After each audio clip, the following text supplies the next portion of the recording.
Nagbabalik po ang Alagang Magaling. I would like to greet nga pala ang pamilya Cruz at Manuel dyan sa Bulacan.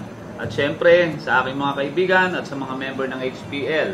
Syempre sa mga kumpare ko na patuloy na nanonood dito sa aming programang Alagang Magaling. I would like to congratulate the Philippine Federation Fancy Poultry Incorporated, PFFP, for the successful launching last July 2 at the Malolos Convention Hall. Congratulations to the group and especially to Alan Karangan.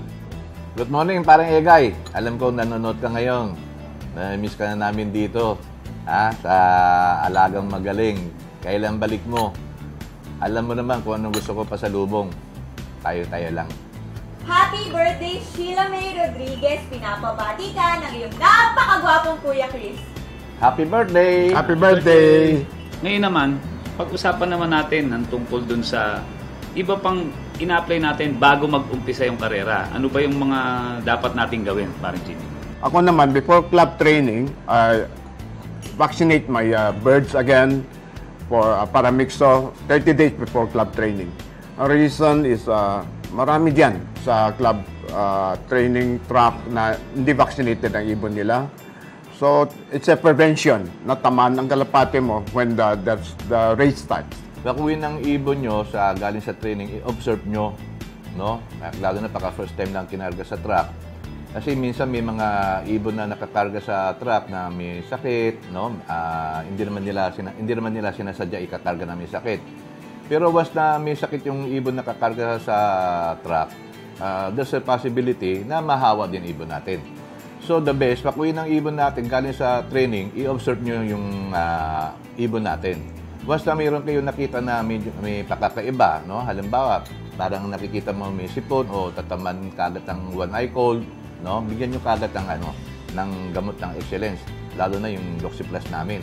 Nakakahusay yan para hindi kayo tamaan ng sakit yung ibon nyo. Bukod sa internal, sa external ba wala tayong maibibigay na tips sa mga kalapatids natin, parang Jimmy?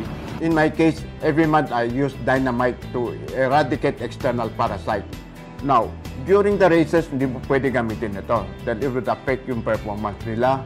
So I would advise, right after a day or a week before your club races, gumamit na kayo ng dynamite to prevent external parasite during the race course. So, another advice, no? Once na tinitraining na natin kalapate natin, na-stress na rin sila minsan, no? So, kailangan ready tayo sa mga gamot para sa kanila, no? Sa cancer, sa sipon, no? Available lahat yan sa Excellence, na excellent products. Yan ang gamitin nyo. Sigurado, titibay ang ibon nyo. I would also like to advise sa mga kalapatids, a month before club races, mag-deworming na kayo.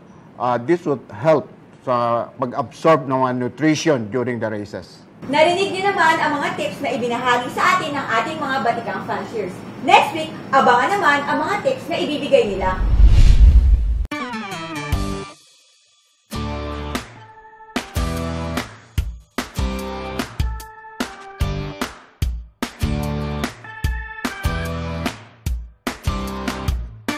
At ang ating selfie winner ay si...